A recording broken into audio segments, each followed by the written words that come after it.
آج کی ویڈیو میں ہم ایک ایسے شیر کا تذکرہ کریں گے جس کو حضرت امام حسین علیہ السلام نے پالا تھا۔ وہ کہاں سے آیا تھا اور بچپن میں کیوں آزاد کیا گیا تھا، اور امام حسین علیہ السلام کی شہادت کے بعد کربلا میں کیسے پہنچا اور فوج یزید کے ساتھ اس نے کیا کیا تھا۔ اس شیر کا نام ابو الحارث تھا۔ ناظرین، امام حسین علیہ السلام نے بچپن سے ہی ایک شیر پال رکھا تھا جس کا نام ابو الحارث تھا۔ عربی میں حارث شیر کو کہا جاتا ہے۔ یہ شیر حضرت امام حسین علیہ السلام کو کیسے ملا؟ ناظرین، ایک دفعہ مولا علی علیہ السلام خطبہ دے رہے تھے کہ اسی دوران کچھ لوگ دوڑتے ہوئے مولا علی علیہ السلام کے پاس آئے۔ مولا نے وجہ پوچھی تو انہوں نے بتایا کہ ایک شیر آپ کی طرف آ رہا ہے۔ مولا علی علیہ السلام نے فرمایا کہ بیٹھ جاؤ، شیر کسی کو کچھ نہیں کہے گا۔ ناظرین، یہ بات ابھی ختم ہی نہیں ہوئی تھی کہ ایک بہت بڑے شیر نے امام علی علیہ السلام کے قدموں میں سر رکھا اور سلامی دی۔ ناظرین، اس کے بعد اس شیر نے چند دن کا اپنا بچہ مولا علی علیہ السلام کی خدمت میں پیش کیا۔ شیر نے اپنی زبان میں مولا علی علیہ السلام سے کہا، مولا، میں اس بچے کا باپ نہیں، اس کی ماں ہوں۔ اس بچے کا باپ مر گیا ہے۔ شیرنی نے مولا علی سے کہا کہ مولا، میں چاہتی ہوں کہ بچہ پل کر جوان بھی ہو جائے اور محفوظ بھی رہے۔ مولا علی علیہ السلام نے فرمایا کہ مطمئن ہو کر چلی جاؤ، یہ مجھ علی کا وعدہ ہے کہ اسے یتیمی کا احساس نہیں ہوگا۔ میں یہ بچہ اسے دوں گا جو یتیموں کی پرورش کر سکتا ہو۔ اس شیرنی نے کہا، مولا، وہ کون ہے جو حیوانوں کو بھی یتیمی کا احساس نہیں ہونے دیتا؟ میرے مولا علی نے فرمایا کہ میرا ایک بیٹا جس کا نام حسین ہے، یتیموں کی اس سے زیادہ پرورش کرنا کوئی نہیں جانتا۔ مولا علی علیہ السلام نے فرمایا کہ اے حسین، اس شیر کے بچے کو تم لے جاؤ۔ امام حسین علیہ السلام نے اس چند دن کے بچے کو اٹھایا اور اس کے سر پر شفقت سے ہاتھ پھیرا اور فرمایا، آج سے اس کا نام ابو الحارث ہے۔ ابو الحارث کی بچپن سے ہی امام حسین علیہ السلام سے دوستی ہو گئی۔ وہ ہر جگہ پر امام حسین علیہ السلام کے ساتھ رہتا تھا۔ اس شیر کو امام حسین علیہ السلام سے انتہائی محبت اور عقیدت تھی۔ ناظرین، جب یہ شیر بڑا ہوا تو کچھ لوگ امام علی علیہ السلام کے پاس آئے اور کہنے لگے، یا علی، شیر بڑا ہو گیا ہے، ہمیں اس سے خوف آتا ہے، کہیں ہمیں نقصان نہ پہنچا دے۔ مولا علی علیہ السلام گھر تشریف لائے اور امام حسین علیہ السلام سے فرمانے لگے، بیٹا، میں نہیں کہہ رہا، لیکن عرب کے لوگوں کا کہنا ہے کہ ابو الحارث جوان ہو گیا ہے، اب اس سے ہمیں خطرہ ہے، بیٹا ابو الحارث کو آزاد کر دو۔ ناظرین، امام کا یہ سننا تھا کہ امام حسین علیہ السلام کی آنکھوں میں آنسو آ گئے۔ مولا علی کو دیکھ کر مسکرائے اور اپنے بابا کی گردن پر باہیں ڈال کر مسکرا کر کہا، جی بابا جان، جیسے آپ کا حکم ہے۔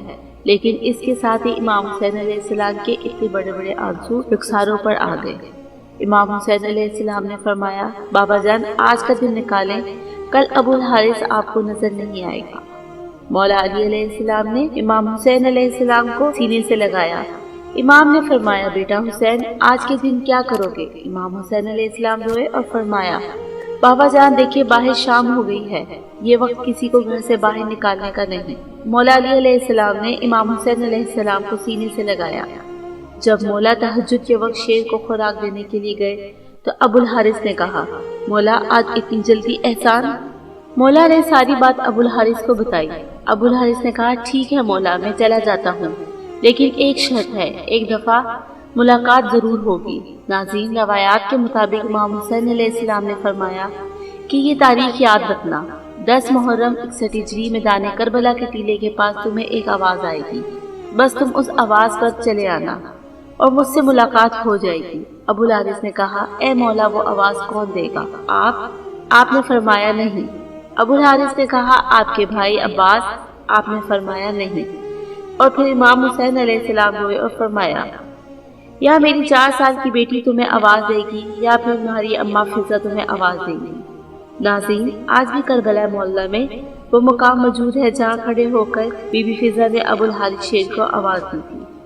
ناظرین، جب امام حسین علیہ السلام نے ابو الحارث کو آزاد فرمایا تو ابو الحارث سے کہا، ابو الحارث، تم ملک عراق میں چلے جاؤ، وہاں پر نینوا کا ایک جنگل ہے اور اس جنگل کا بادشاہ شیر مر چکا ہے، تم وہاں چلے جاؤ، وہاں پر جا کر بادشاہی کرو۔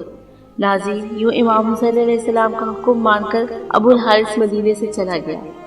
عاشورہ کی شام تھی جب امام حسین علیہ السلام شہید ہوئے تو امام حسین علیہ السلام کی شہادت کے بعد شور و گل برپا ہوا۔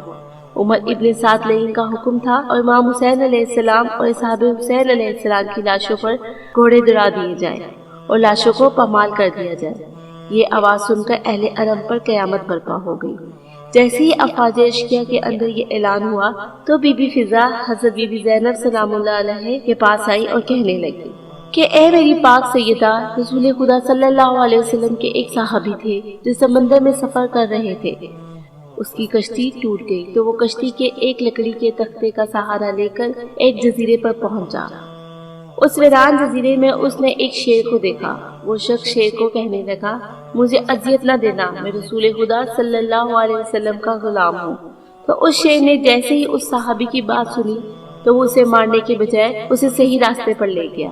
بی بی فضا نے فرمایا، اے میری پاک سیدہ، اس علاقے میں بھی ایک شیر رہتا ہے، آپ مجھے اجازت دیجیے تو میں اس شیر کے پاس جا کر اسے بلاتی ہوں اور ظالموں کے ارادے سے اسے آگاہ کرتی ہوں۔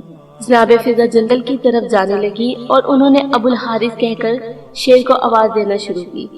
جیسے ہی بی بی فضا کی صدا بلند ہوئی تو چند ہی ساتوں میں شیر بی بی فضا کے پاس پہنچ گیا۔ بی بی فضا نے فرمایا، اے ابو الحارث، کیا تجھے معلوم ہے کہ ظالم امام حسین علیہ السلام کے جسم اطہر کو پامال کرنا چاہتے ہیں اور لاش کو پامال کرنے کے بعد گھوڑوں کی ٹاپوں سے لاش کو ناقابل شناخت بنانا چاہتے ہیں؟ یہ سن کر وہ شیر ابو الحارث بی بی فضا کے ساتھ آ گیا اور مقتل میں پہنچ کر امام حسین علیہ السلام کی لاش کے پاس بیٹھ گیا۔ اور ناظرین، مقتل کی کتابوں میں ہے کہ اس شیر ابو الحارث نے امام حسین علیہ السلام کے خون سے اپنی داڑھی رنگین کی اور بہت دیر تک روتا رہا۔ اور مقتل کی کتابوں میں ہے کہ بی بی فضا نے شیر ابو الحارث کو امام حسین علیہ السلام کا لاشا ڈھونڈنے کے لیے بلایا تھا، جو کہ یزیدی فوج نے لاش اطہر پر گھوڑے دوڑا کر پامال کر دیا۔ اور وہ گھوڑے اوپرا کے نام سے مشہور تھے، جنہوں نے اپنی ٹاپوں سے نبی کے نواسے امام حسین علیہ السلام کو رونڈ ڈالا۔ ناظرین، اس واقعے کا ذکر تاریخ کی کتابوں میں موجود ہے۔ اس کے علاوہ مالک و سیرت کی جلد نمبر 2 صفحہ نمبر 94 اور 95 پر موجود ہے، اور مقتل کی کتاب ریاض القدوس میں صفحہ نمبر 325 سے 326 پر یہ واقعہ درج ہے۔